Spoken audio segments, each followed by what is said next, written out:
रतन टाटा का नाम भारतीय उद्योग जगत में किसी परिचय का मोहताज नहीं है। वह न केवल एक सफल उद्योगपति हैं, बल्कि उन्होंने भारतीय व्यापार को ग्लोबल स्टेज पर पहुंचाने में अहम भूमिका निभाई है। उनके जीवन और कार्यों से हर किसी को प्रेरणा मिलती है। आज की इस वीडियो में हम रतन टाटा के जीवन, उनके व्यापारिक कंट्रीब्यूशन और उनकी सामाजिक पहलों पर विस्तार से चर्चा करेंगे। सबसे पहले हम लोग उनके प्रारंभिक जीवन और शिक्षा की बात करते हैं। रतन नवल टाटा का जन्म 28 दिसंबर 1937 को मुंबई में हुआ था। वह टाटा समूह के संस्थापक जमशेदजी टाटा के परिवार से बिलोंग करते हैं। उनके पिता का नाम नवल टाटा था, जो टाटा परिवार के एक प्रमुख सदस्य थे। रतन टाटा का प्रारंभिक जीवन कंपैरेटिवली सामान्य था, लेकिन उनकी शिक्षा दीक्षा अत्यंत उच्च कोटि की रही, हाई लेवल की थी। उन्होंने अपनी शुरुआती शिक्षा मुंबई में की और फिर आगे की पढ़ाई के लिए वे अमेरिका के कॉर्नेल यूनिवर्सिटी चले गए, जहां उन्होंने आर्किटेक्चर और स्ट्रक्चरल इंजीनियरिंग की डिग्री रिसीव की। बाद में उन्होंने हार्वर्ड बिजनेस स्कूल से एडवांस मैनेजमेंट प्रोग्राम भी पूरा किया। इनकी मृत्यु 9 अक्टूबर 2024 में हो गई।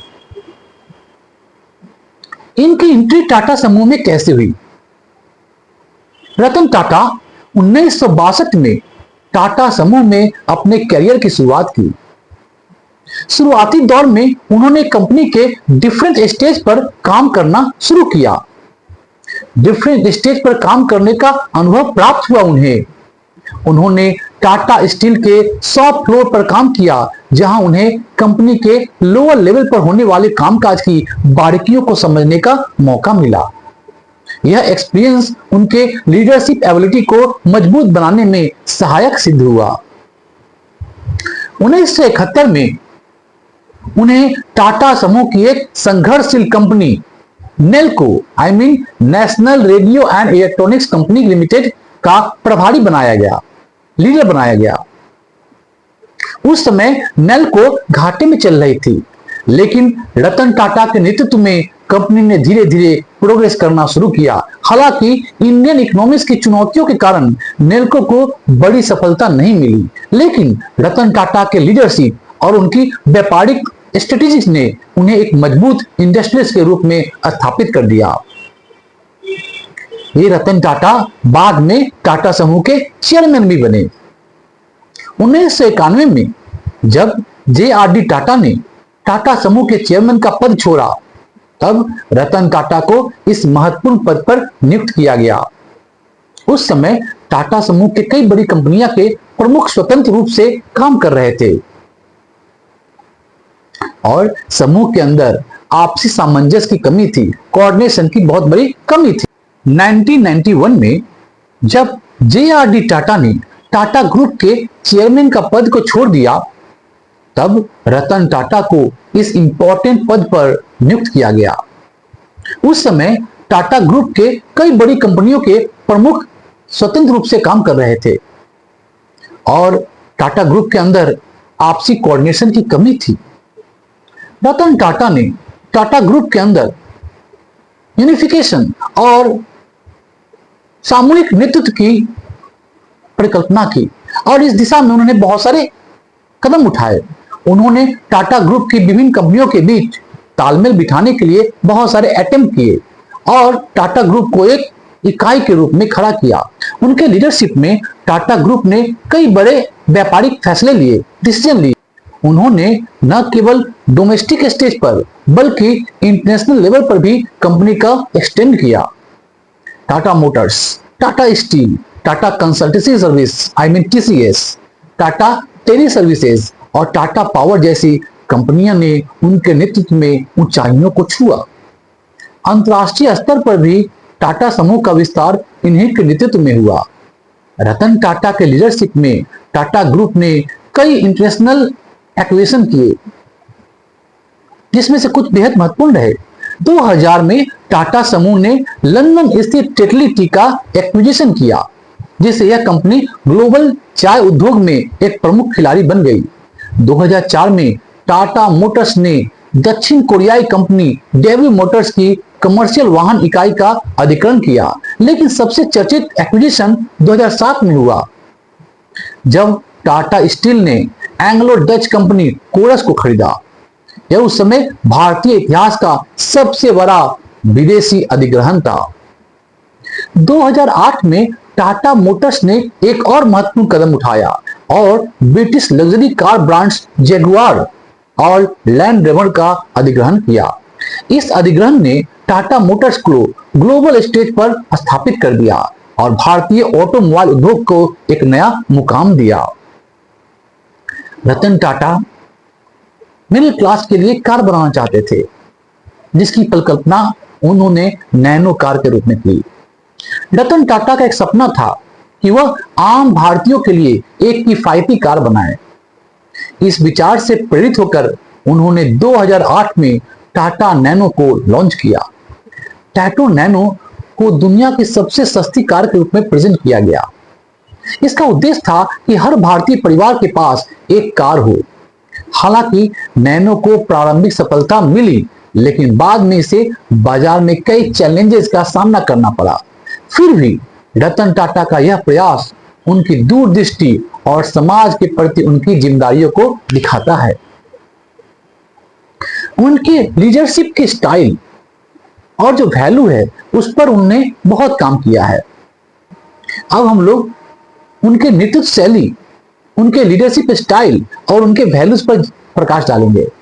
रतन टाटा की लीडरशिप शैली हमेशा से ही उनके वैल्यूज और प्रिंसिपल पर बेस्ड रही है। उन्होंने व्यापारिक सफलता के साथ साथ मोरालिटी और समाज कल्याण को भी प्रायोरिटी दी। उनके लीडरशिप में टाटा समूह ने हमेशा सोसाइटी के प्रति अपनी रिस्पॉन्सिबिलिटी को सीरियसली से निभाया है। वह व्यापारिक सफलता को केवल प्रॉफिट तक लिमिटेड नहीं मानते हैं, प्रॉफिट तक सीमित नहीं मानते हैं, बल्कि वे इस समाज के समग्र विकास का एक साधन मानते हैं। रतन टाटा के लीडरशिप में टाटा ग्रुप ने अपनी इनकम का बड़ा हिस्सा सोशल कार्यों में इन्वेस्ट किया है। एजुकेशन, हेल्थ, रूरल डेवलपमेंट और इन्वायरमेंट संरक्षण के क्षेत्रों में टाटा ट्रस्ट ने महत्वपूर्ण योगदान दिया है। रतन टाटा ने हमेशा से कहा है कि व्यापार को समाज के कल्याण में कंट्रीब्यूशन देना चाहिए, और यही कारण है कि टाटा समूह को एक आधारशिला कंपनी के रूप में देखा जाता है, एक बेसिक इंडस्ट्री के रूप में माना जाता है। रतन टाटा ने सामाजिक कार्य और परोपकार पर भी बहुत जोर दिया है। रतन टाटा केवल एक सफल उद्योगपति ही नहीं है, बल्कि वह एक परोपकारी व्यक्ति भी है। उन्होंने समाज के डिफरेंट एरियाज में महत्वपूर्ण कंट्रीब्यूशन दिया है। उनकी सामाजिक पहलों में एजुकेशन, हेल्थ, साइंस और टेक्नोलॉजी के क्षेत्र में कई बड़े कार्य शामिल हैं। टाटा ट्रस्ट के माध्यम से उन्होंने लाखों भारतीयों के जीवन को सुधारने का प्रयास किया है। रतन टाटा ने विज्ञान और तकनीक के क्षेत्र में भी कई पहलों का समर्थन किया है। उन्होंने रिसर्च और डेवलपमेंट के लिए इंस्टीट्यूशंस और साइंटिफिक प्रोजेक्ट्स को फाइनेंशियल असिस्टेंस प्रदान किया है। इसके साथ ही उन्होंने हायर एजुकेशन में रिफॉर्म के लिए भी कई इंपॉर्टेंट स्टेप उठाए हैं।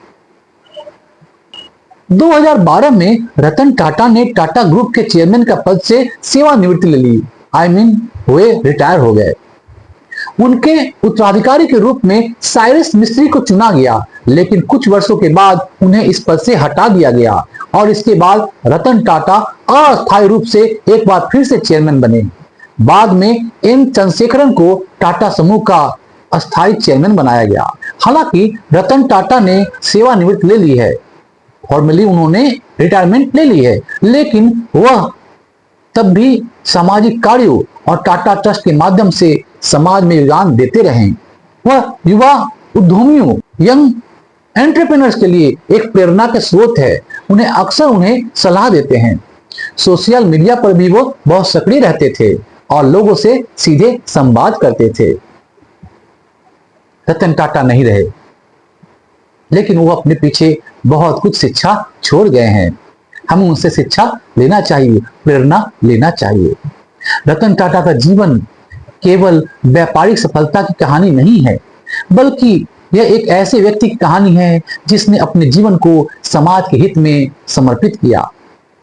उन्होंने दिखाया कि व्यापार केवल प्रॉफिट कमाने का एक जरिया नहीं है, बल्कि यह समाज की सेवा का एक माध्यम भी हो सकता है।